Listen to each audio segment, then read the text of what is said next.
I've done a number of big comic interviews over the last year, some of which people watched and others people just missed. If you haven't seen them, you can look up my interviews with Dan DiDio, the former head of DC Comics. Of course, I did Todd McFarlane, which was a lot of fun. That got a lot of attention. Eric Larson a couple years back. And Mike Grell. Mike Grell was a really fun one to talk to, and he's a wonderful, wonderful comic talent that really should be getting more attention. But this is probably my favorite one so far. This is Mark Millar. And Mark Millar created Kick-Ass. He created Jupiter's Children, The Magic Order, Huck, a bunch of stuff through Netflix, an imprint that called Millar World. I don't know. Where he has been just creating his own stuff for a long, long time, and they've been kind of developing them into TV shows and TV movies and the like, which has been really cool.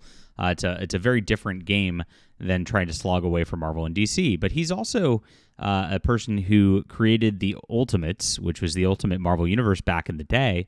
And that iteration of Marvel really, to me, looks like it ended up the Avengers movie and the inspiration for that. So his stuff resonated really, really big in the early 2000s through Marvel Comics. He backed out to do his own thing because I think it's a lot more lucrative to do your own thing. I've done a lot of videos showing how it really doesn't pay to do your best creations for Marvel Comics, and that's been a problem with the industry over the last several years. So we're going to have him on the channel tomorrow because he's in Scotland. He is going to be at 9 a.m. Pacific time, 12 p.m. Eastern time. Pretty early for us, pretty late for him. And we'll go for about an hour and just talk comics, talk shop, and talk about what he's going now. I'm really excited, actually, because he's got a Wanted in Big Game Library edition. If you guys didn't know, he moved over to Dark Horse Comics when he's been doing Image for a while now. And this Wanted in Big Game Library edition is 2 trade paperbacks in giant, oversized art form, which I really, really love. That's kind of like the thing Dark Horse has done very, very well. And he moved over because Dark Horse, I think, has a contract with Netflix, and almost all of Netflix's stuff kind of crosses over with Dark Horse there. And so it made sense for him to do so. What I noticed is he spent a few months really not coming out with much, and then a bunch of titles all hit at once. He's got like 3 of them going right now in single issue form as well. But this is coming out next week, and this is what I'm very excited about. I've not read Big Game yet because it's a crossover of a bunch of his stuff from Nemesis and more. Then I guess it ties in with Wanted also, which I was waiting for this giant edition because I knew it was going to come out.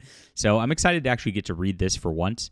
It'll be fun talking to him tomorrow. There's a lot of stuff about the industry. What I'd love to hear from you is what you would like me to talk with him about in the comments below. If you have any questions, I'll try to pull from what the audience wants here. And, of course, I've asked this on Twitter and in my Discord and the like. If you guys are over there, go follow me on those other platforms too. And I'm actually going to be doing this on my main channel. So I'm going to put this link in the description below so you can make sure to follow this for my main channel and have the link for tomorrow. And you can subscribe over there. I talk about pop culture, video games, and the like, and a lot of science fiction and fantasy, as usual. As you guys know, I'm a science fiction fantasy writer. And thank you guys so much for making this happen. I mean, obviously, we're a pretty big channel in the comic book space now, and this is making waves and letting people know that, this is the spot to be for interviews. Now, I still am, really not getting people over from Marvel and DC who actively work there. I think there's a quiet do not come over and talk comics, which is really, really sad because they should try to cater towards the people who actually care about comics. And not this weird political agenda that they keep going with, rather than us over here.